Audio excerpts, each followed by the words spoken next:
This sucks. This horse shit. But I'm too polite to say anything because I'm a class act. Oh, thank God I am not a class act. This is Tim, this New York Giants Straight Talk, powered by Online Big Blue LLC. We got to talk about the 21-18 loss to the Washington Commanders. Oh, thank the Lords of Cobalt for the Carolina Panthers.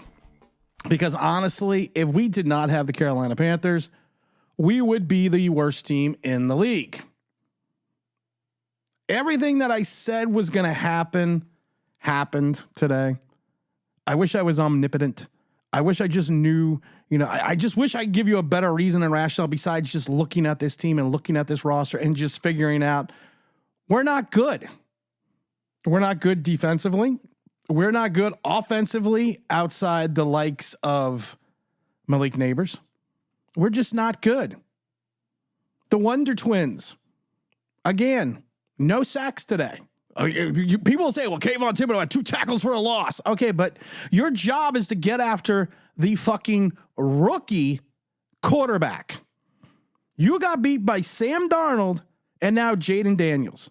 You now have your 2 bookends, your 2 stars have now no sacks in 2 straight games. In 2 games. The first 2 games of the season.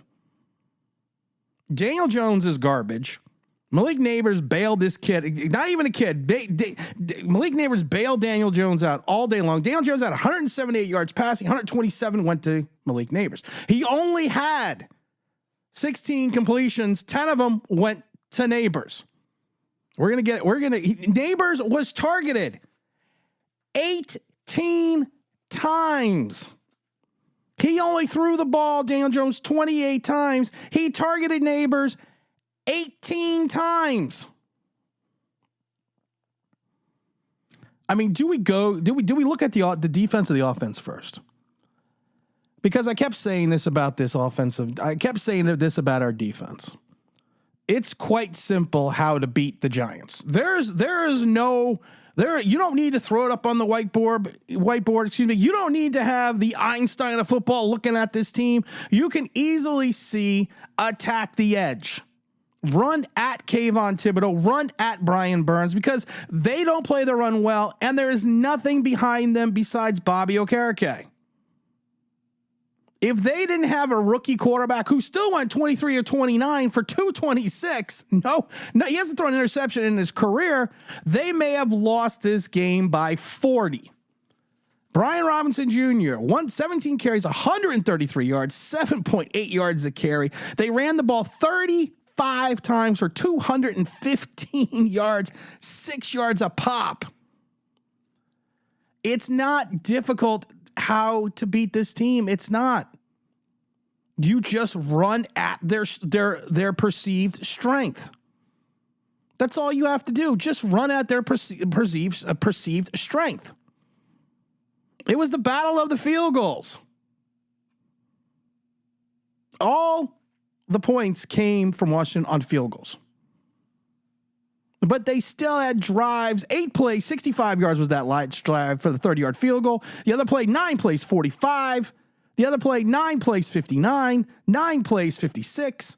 14 plays, 74. 10 plays, 43. 16. The first drive of the game, 16 plays, 64 yards. Took off almost 9 minutes. That was the precursor and the start of the entire game. The Giants defense cannot stop the run because they have no linebackers. The Giants defense cannot stop the run because they have no true defensive ends. There's no Matthias Kiwanuka even. There's no Osi Umenyiora. There's no Michael Strahan. There's no Tuck. Hell, there's no fucking Keith Hamilton. Just run at him. Off tackle, run at him. This is what's going to happen. This is what you get. And like I said before, the 407-year-old Zach Ertz, 4 receptions, 62 yards, 15.5. I even said it. Zach Ertz is going to kill this team. Zach Ertz, who is 4,970 years old, is going to kill this team. People will talk about Devin Singletary's 16 carries, 94 yards, and the touchdown. But his longest run was 22 yards. And can we talk about the lost fumble? Or is that not allowed? Outside of Malik Neighbors, you only targeted Darius Slayton, Wan'Dale Robinson, and Singletary. You targeted Singletary once for no yards, 4 times for Wan'Dale Robinson, 2 for 18 for 9 yards carry, and that 9 catching the touchdown. And you targeted Slayton 3 to 4 times for 3 catches for 33 yards, 11 yards catch. There's no creativity on this offense. There's no thought process on this offense. There's no boy genius in Brian Daboll with this play calling. I watched the green. I had the 2 screens come. I had the 2 screens going on. So I also watched the Green Bay game. I watched the Green Bay game against the Colts. Malik Willis. First NFL start for the Packers. He had 3 other starts for the Titans. Comes in here, basically been in Green Bay for 2 weeks. Had to learn the entire playbook in a week because Jordan Love goes down in Brazil. The kid comes in 12 for 14, 122 and a touchdown. Ran for another 41 yards. Yes, they only scored 16 times. And yes, they ran the ball 253 times for 261 yards. But Matt LaFleur played to the strengths of what he had in Malik Willis. He played to Malik's strengths. He knows the guy doesn't know the playbook. The guy doesn't know the 2-minute drill. But he understood we're going to sit there and we're going to play as much as we can with Malik. And we are going to tailor everything around him. And we know that the Colts can't stop the run. They gave up, 300 yards last week to the Texans on the ground? They can't stop the run. So we're just going to run it down their throats until they stop it. And then when they least expect it, Malik is going to turn around and throw a 14-yard touchdown pass to Mr. Wicks. He is a true offensive-minded head coach. I don't know what the fuck we got in Brian Daboll anymore. My man crush from Brian Daboll is now freaking gone. This team just makes everything more difficult than it needs to be. Some motherfuckers are always trying to ice skate uphill. Thank you, Blade. I had to play that sound effect because I needed to drink some coffee because that's exactly what they did. People will talk about the McFadden 13 tackles. People will talk about the Phillips 12 tackles. You went against a bad team. You went against a rookie quarterback. You had 25 tackles respectively from these guys because they were running the ball down your throats and getting to the second level. You don't make that many tackles unless they run the ball 35 times.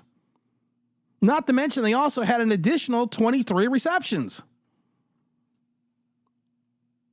Ask me how many tackles for loss did McFadden have? 0. And the thing is, the only reason they have any tackles for losses on this team was because of the fact that they were getting Jaden Daniels behind the line. They weren't sacks because he was running. It wasn't a sack. But that's what they did. This defense is garbage. Dory Jackson is garbage. Isaiah Simmons, garbage. Azeez Ojulari came out of nowhere. You're going to talk about the 2 Pinnock sacks, but the Pinnock sacks were on a rookie quarterback that didn't see Pinnock coming up. They're not sacks from our bookend destructive forces. They're not. We got basically nothing once again for the second week in a row between Brian Burns and Kayvon Thibodeau. You want answers? I think I'm entitled. You want answers? I want the truth. You can't handle the truth. Certain Giant fans can't handle the truth. They are just not good besides getting after the quarterback. But the problem is if they're not getting after the quarterback, all you do is attack them in the run game. I nearly died when Washington started matriculating down the ball down the field, and I laughed hysterically at one point in time when they were rolling them out, when they were rolling the pocket. Why? Because you're just staying away from Kayvon Thibodeau. I'm watching them like, they're rolling the pocket. They're floating the pocket. Hey, kids, look over there. Who is it? It's Kayvon, the friendly pass rusher. Oh, no. Now he's gone. James Williams gets all the credit in the world because he's been calling Kayvon Thibodeau Casper, the friendly pass rusher, now for a year and change because he disappears. and he disappears at the wrong times, and he just doesn't produce. And like I said, these guys, you look at these large tackle numbers. There was 80 tackles on the Giants compared to 56 in Washington. Why? Because they ran the ball 36 times and had another 23 receptions. There is 58 completions carries from this team compared to the Giants' 36.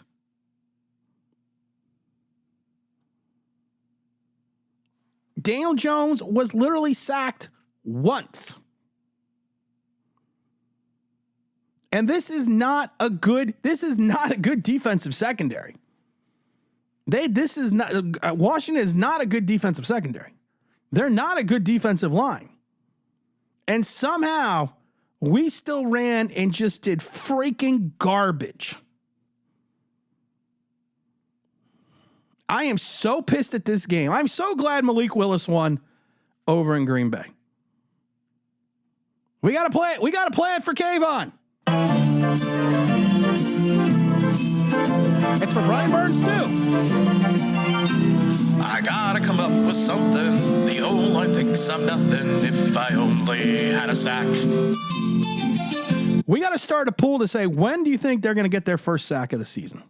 Either one of them. Oh, we're going to have a video on Monday. We're going to live stream on Monday as well, because this garbage cannot go untaken out because it's stinking up the fucking NFL. Oh, this is Dennis, New York Giants Trade Talk, powered by Online Big Blue LLC. Don't forget to like, don't forget to subscribe. Don't do all that crap because I don't know, because I'm just so pissed off.